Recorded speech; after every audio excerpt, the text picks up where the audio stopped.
Welcome to the deep dive. Today we're dissecting something that looks pretty straightforward, but actually involves a fascinating mix of, well, brain and brawn. Aiming and dart throwing. Mm. We've pulled together research on elite dart throwers, coaching methods, and even some, motor visual neuroscience to really get under the hood of what happens when you lock onto that triple 20. Yeah, and it's way more than just staring, isn't it? Absolutely. This whole sensoromotor thing. Exactly. What's really cool is how aiming takes that visual target and translates it into a super precise motor action. Our sources show the prefrontal cortex, that's the brain's planning hub, is like buzzing with activity, calculating distances, angles. It's not just passive looking. Not at all. It's a very active cognitive process. Steiner. And the more you practice the repetition, it actually strengthens those neural pathways, makes them more efficient, which, leads to better accuracy. Okay, let's zoom in on this quiet eye idea. It popped up a lot in the research. Right, the quiet eye. Think of it as that final, totally stable gaze you fix on the target just before you start your throwing motion. Okay. And what's interesting is that studies consistently link a longer duration of this steady gaze with better performance, better accuracy. Why is that, do they think? Well, the theory is that by kind of quieting the visual input right at the critical moment, you free up cognitive resources for the actual motor execution. Less noise, better signal for the throw. Makes sense. So if someone listening wants to build like rock solid, consistent aim, what are the absolute fundamentals, the must-knows? Okay, yeah, several key things. First is visual target acquisition. You hear the phrase, aim small, miss small. Yep. Focus on a tiny point. Exactly, like a specific fiber in the cecil, not just the whole segment.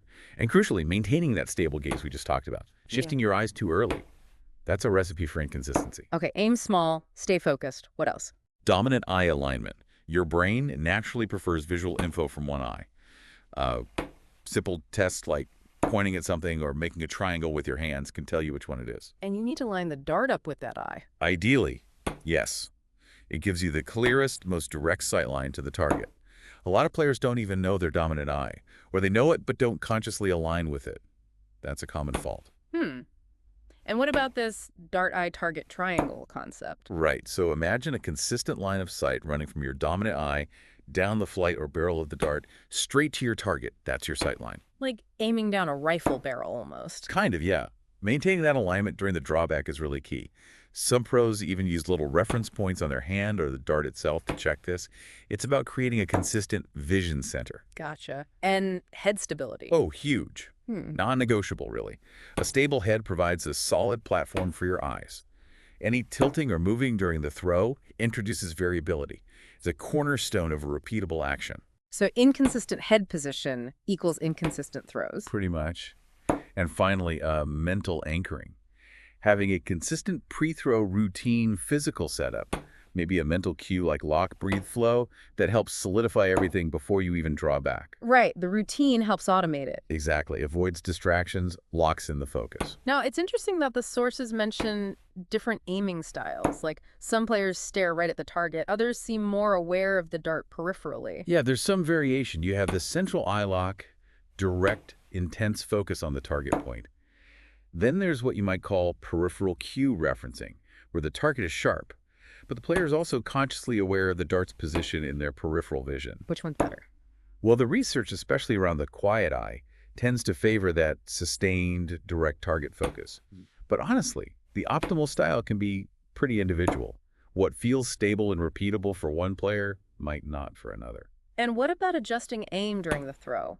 Some seem to lock it in beforehand, others fine-tune as they pull back. Another variation. Some players set their aim completely before initiating the draw and trust it.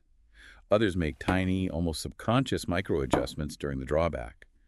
Often depends on the type of draw, a quick snatch versus a slower, more deliberate pull. It's a balance between stability and dynamic correction. And the release trigger. Visual cue or just feel? Both exist. Some might release the dart the instant a visual cue feels right, but I'd say, especially at higher levels, it becomes much more feel-based. It's about proprioception, that internal sense of body position and movement. The release becomes part of a smooth, ingrained action rather than a reaction to a visual stimulus. Okay, Theory's great, but let's talk practical application. What are some solid drills someone can use to actually improve their aim? Good question. Several drills target these specific components. The bullseye lock drill. Mhm. Just stare intently at the bullseye or any small point for maybe 10-15 seconds before throwing, trying to maintain that focus through the release. Really connects sustained gaze to accuracy. Okay, training the quiet eye. Precisely. Then there's the dart triangle alignment drill. This is where having a partner or even setting up your phone to record is useful. Check that iDart target line. Are you actually aligned? If not, adjust your stance, grip, head position until it's right. Seeing is believing, or seeing helps correcting. Exactly. Another good one is the ghost aim drill. Go through your entire aiming setup stance, grip, alignment, focus, but don't draw back or throw. Just hold the aiming position. Feel it. It helps ingrain the correct setup mechanics. No throw, just the aim part. Right. And even simple eye exercises like the fixation stabilization test, just focus on a tiny dot on the wall for 15-20 seconds without letting your eyes drift or blink excessively. Trains the eye muscles for that steady fixation needed for the quiet eye. So it sounds like deliberate practice, really focusing on the components of aiming, not just chucking darts. Absolutely. And you can structure this into a training progression. Oh, how so? Well, you can start with phase 1. No throwing mastery. Just work on stance, grip, eye alignment, head position, visual targeting. Use those ghost aim and fixation drills. Really build the foundation. Okay, just the setup. Then phase 2. Static aiming with soft tosses. Maintain that perfect aim, but add very soft, controlled tosses from maybe 3-4 feet away. Focus is on replicating the aim with minimal force. Bridges the gap between static setup and throwing. Gentle throws, keeping the aim pure. Exactly. Phase 3. Full throws with delayed release. Now you're at the ouch, full throwing motion, but deliberately pause for a second at the peak of your drawback. Recheck your aim, your focus, then release. Reinforces focus throughout the entire motion. Adding a checkpoint. And finally, phase 4, integrating aim with breath and rhythm.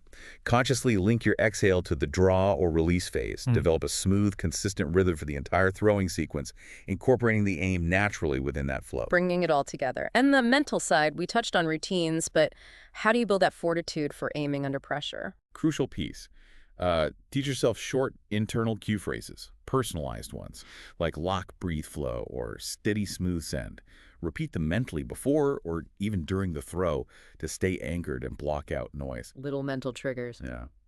Another technique is visualizing the target, actually shrinking as you focus on it. Sounds counterintuitive, maybe, but it can really intensify concentration on that tiny point.